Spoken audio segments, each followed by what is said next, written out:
Hello, I'm Simon Whistler, you're watching TopTenzNet, and in the video today we're looking at the top 10 surprising facts about the economic 1%.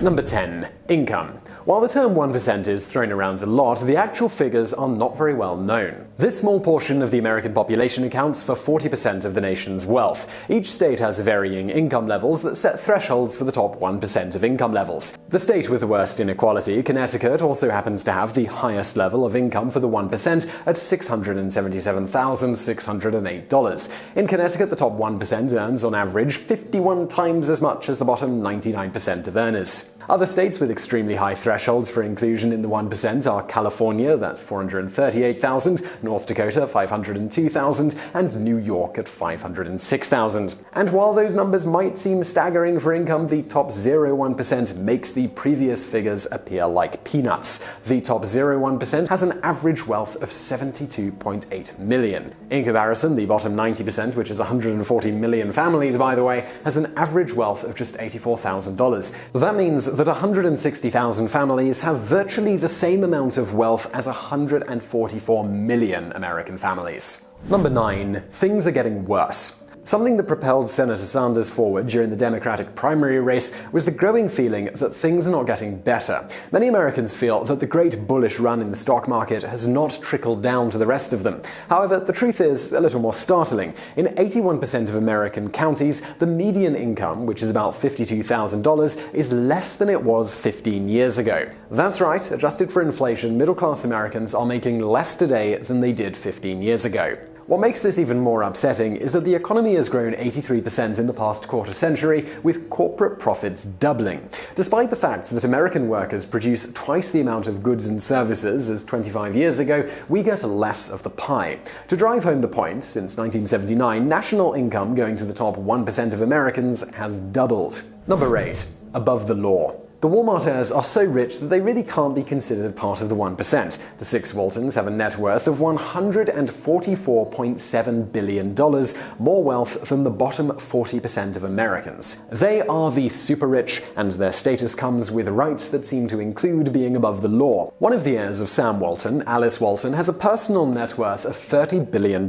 In 2011, Alice Walton had an arrest for suspected drunken driving cleared from her record after prosecutors declined to press formal charges. According to a Texas official, the officer who arrested Walton was suspended and was unable to testify in the Walton case. A single drunk driving incident that happened to be expunged is not enough to claim that a person is above the law. However, a series of drunken driving cases surely is. Walton has previously been convicted in 1998 of drunken driving in Springdale, Arkansas, which resulted in a single car accident. Again, in 1989, Alice Walton was involved in another accident where her vehicle struck and killed a woman. The police concluded that Walton was not responsible for the fatal accident, and she was not cited for the collision. It's hard to imagine that the average American would escape untouched like this. Number 7. Congress. A major point of contention in the Sanders campaign was the Supreme Court's ruling in the Citizens United case. Sanders argued that as a result of this ruling, big money has been able to buy up members of Congress and have an even greater effect on legislation and policy. And while the added money has certainly further corrupted our representatives, in truth, it is unlikely they ever truly represented the interests of the middle class or lower class citizens. We make this claim because most members are already rich, as in top 1% rich. As mentioned earlier, the recent recession devastated millions of Americans, with families still struggling to recover. However, members of Congress have seen their wealth increase. Since 2007, the onset of the recession, the median net worth of Americans has dropped by almost one-third, 28%,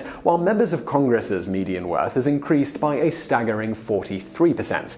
The median net worth of a member of Congress was $1.03 million in 2013. The net worth of the average American was just $56,355. Number 6. Taxes. Warren Buffett has famously said that he pays a lower tax rate than his secretary, which has led to a lot of talk about the effectiveness of the American tax system. The truth is that the biggest problem with the tax system is the definition of income.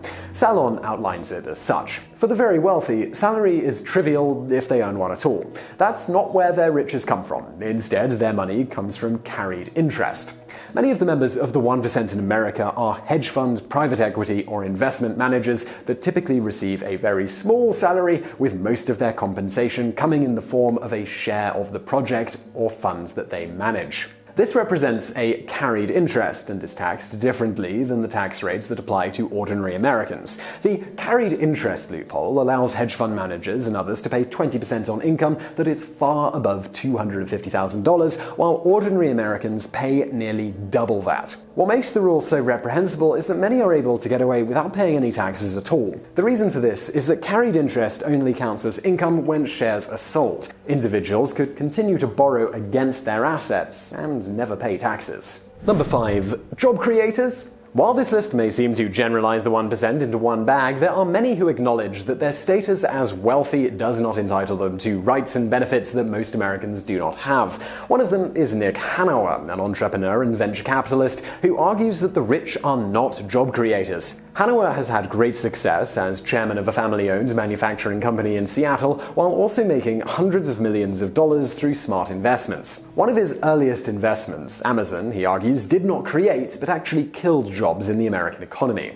Hanauer also makes a compelling point that while businesses will hire workers, they will also fire them immediately if they do not have enough demand by consumers. He concludes that business owners do not actually create jobs, but it is the result of a circle of life-like feedback loop between customers and businesses, and only consumers can set in motion this virtuous cycle of increasing demand and hiring. Number 4. Any debt? Despite the United States being the richest country in the world, the vast majority of Americans live in debt.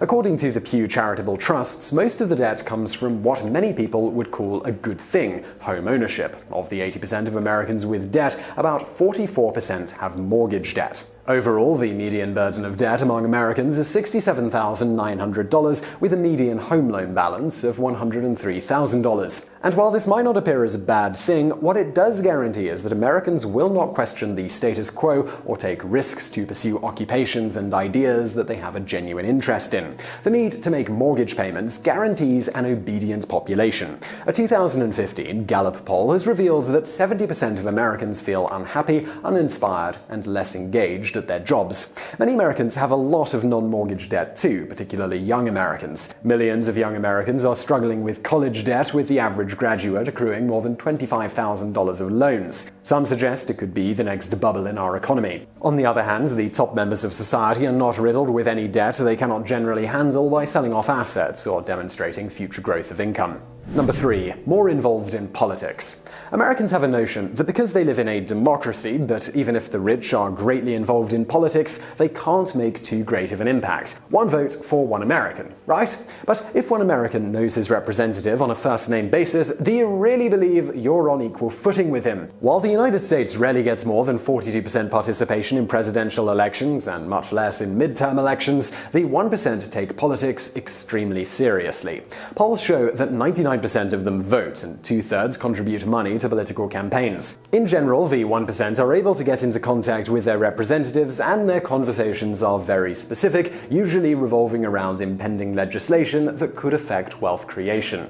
Many members of the 1% have advocated for and believe in principles opposed to the majority of the American people. Examples include only 43% agreed that the government must see that no one is without food, clothing, or shelter, compared to 68% of the general public. Another poll shows only 40% support a living minimum wage, so that no family with a full-time worker falls below the official poverty line, compared to 78% of the general public. Lastly, only 19% agree that the government in Washington ought to see to it that everyone who wants to work can find a job, compared to 68% of the general public. It is not hard to believe that the positions of the 1% are the ones that have become the law of the land. Number 2. Different lifestyles. Most Americans spend a majority of their income on the essentials for life: housing, food, utilities, and healthcare. However, once one becomes wealthy, priorities tend to change, and the worries about other costs fade. And while all Americans pay an average of 1/3 of their incomes for housing, the great difference in spending becomes quickly apparent. The second highest expense of top earners in America is transportation. Those include vacation expenses. The 1% spends about 17% of their income traveling for business and for pleasure. On the other hand, the middle and lower class spend about 17% of their income on feeding their families. This is a stark contrast, to say the least. Number 1. Wall Street. Wall Street not only represents the wealth of the 1%, but their status as above ordinary citizens. After the 2008 financial crisis, when it was proven that financial impropriety, fraud, and greed by bankers caused the crisis, it did not stop members of Congress and the president from agreeing a bailout that recouped their losses. While millions of Americans lost their homes and their jobs, members of the 1%, including hedge funds and investment managers, were paying themselves bonuses for a job well done. For example, Citigroup, which received a bailout amounting to essentially being 1/3 owned by the government, gave 738 of its employees bonuses of at least $1 million, even after it lost $18.7 billion during that year. In addition, Bank of America, which also received $45 billion in bailout money, paid $3.3 billion in bonuses, with 172 employees receiving at least $1 million. Even as the country has recovered, at least on the surface, during Obama's presidency, even he has come to admit that 95% of income gains have gone to those at the top. That means that while the stocks have roared back, the millions of Americans who lost everything during the crisis are still struggling to get back on their feet. So I really hope you found that video interesting. If you did, please do hit that thumbs up button below, and don't forget to subscribe for brand new videos just like this every day of the week, and thank you for watching. So you're still here, still watching this video. Maybe you just let it run and you're not actually there anymore. Whatever the case, if you're listening to this, I think you should go check out my new channel. It's called Biographics. It is biographies of notable historic figures, as well as present day people. Let me give you some examples. We got the Queen of England, Vladimir Putin. Those just two people on the world stage. We've also got Elon Musk coming up, Arnold Schwarzenegger. Even the first serial killer, H.H. Holmes? Maybe just H.H. Holmes. We look at all sorts of people, longer form, about 20 minutes long, diving into the story of their lives in a similar style to this. It's Biographics. If you like this channel, if you like my other stuff, you're gonna like this as well. Biographics, there is a link in the description below. Do go check it out, and please do subscribe.